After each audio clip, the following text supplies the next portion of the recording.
Selamat pagi saudara-saudara yang dikasih Kristus. Mari kita mengawal hari baru dengan mendengarkan firman Tuhan yang diambil dari Injil Lukas bab 7 ayat 11 sampai dengan 17. Tuhan bersamamu.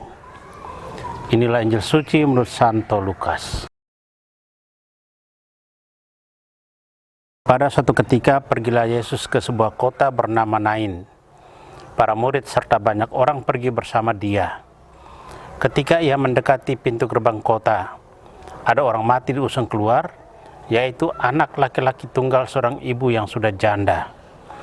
Banyak orang kota itu menyertai janda tersebut. Melihat janda itu, tergeraklah hati Tuhan oleh belas kasih. Lalu Tuhan berkata kepadanya, "Jangan menangis." Dihampirinya usungan jenazah itu dan disentuhnya. Maka para pengusung berhenti. Tuhan berkata, "Hai pemuda, aku berkata kepadamu, bangkitlah." Maka bangunlah pemuda itu, duduk, dan mulai berbicara. Ia selalu menyerahkannya kepada ibunya.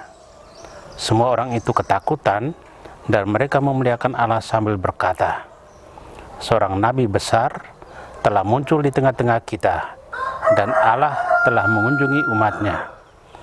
Maka tersiarlah kabar tentang Yesus ke seluruh Yudea dan seluruh daerah sekitarnya. Demikianlah sabda Tuhan. Saudara-saudara yang dikasih Kristus, tema yang akan kita renungkan hari ini, ayo bangkit. Di Nain, Yesus berjumpa dengan seorang janda yang kehilangan anak tunggalnya. Janda itu tidak hanya telah kehilangan orang-orang yang telah dicintainya, tetapi juga kehilangan jaminan masa depan dan kehidupannya. Ini sangat menyedihkan. Yesus tidak hanya menghiburnya, "Jangan menangis," tapi ia membangkitkan kembali harapan hidupnya untuk masa depan. Yesus membangkitkan putra tunggal janda itu. Di sini, Yesus tidak hanya menunjukkan simpati, tetapi belas kasih yang sangat dalam. Belas kasih Yesus selalu diikuti dengan tindakan menyembuhkan atau memberi makan, atau seperti dalam Injil hari ini, ia membangkitkan seorang anak muda yang sudah wafat. Ia berbuat sesuatu yang luar biasa bagi janda itu. Dalam masyarakat Yahudi, perempuan tidak memiliki hak apa-apa. Dia adalah milik suaminya. Suaminya adalah pembelanya di hadapan hukum. Kalau suaminya meninggal, maka putranya lah yang mengambil alih hak ayahnya untuk melindungi dan membela ibunya. Sungguh malang nasib janda ini. Justru anak lelaki satu-satunya ini meninggal. Yesus mengerti kesedihan malang nasib janda ini. Justru anak lelaki satu-satunya ini meninggal. Yesus mengerti kesedihan hati janda itu. Lalu ia membangkitkan pemuda itu dan memberikannya kembali kepada ibunya. Begitu baiknya Tuhan kita. Ketika kita tidak lagi memiliki apa-apa sebagai pegangan dan harapan, Tuhan mengunjungi kita, ikut campur tangan dalam kehidupan kita, dan menjadi sumber harapan kita.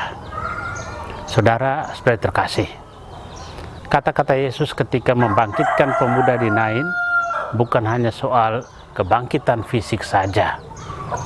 Kata-kata itu juga ditujukan kepada semua orang yang mengalami kematian dalam hidupnya. Mati semangat, mati niat, mati iman, mati harapan. Yesus menginginkan kita semua mengalami kebangkitan dari kematian kita masing-masing. Kata-kata yang sama ditujukan kepada ibu janda agar dia membangunkan kembali harapannya. Tindakan Yesus itu sekaligus juga merupakan ajakan bagi kita untuk membangkitkan juga sesama kita yang mengalami kematian dalam hidup mereka. Kata-kata penghiburan yang meneguhkan, sapaan yang menguatkan, dan bela rasa yang penuh simpati merupakan ajakan kebangkitan bagi sesama yang mati. Tuhan memberkati kita. Amin. Marilah kita berdoa. Tuhan, pagi ini kembali kami naikkan syukur dan permohonan. Terima kasih sudah menjaga kami saat tidur maupun bangun. Terima kasih untuk udara sejuk dan segar pagi ini. Bukalah mata hati kami di awal hari ini. Mampukan kami memandang kemurahan dan karya-Mu, serta memuji dan memuliakan-Mu melalui pekerjaan dan pelayanan kami hari ini. Bimbinglah kami selalu untuk menyadari kesalahan kami dan bertobat, sehingga kami sungguh rendah hati, mau membuka hati dan siap menerima rahmat-Mu yang akan tinggal dalam hati kami. Kristus terang dunia, berkatlah keluarga-keluarga kami, jadikanlah kami alat kasih-Mu, dan pantaskanlah kami menjadi hamba-Mu yang setia. Amin. Tuhan bersamamu. Semoga kita sekalian, orang-orang yang kita kasih dan doakan, seluruh aktivitas kita hari ini dilindungi, dibimbing, dan diberkati oleh Allah yang Maha Kuasa, Bapa dan Putra dan Roh Kudus. Amin.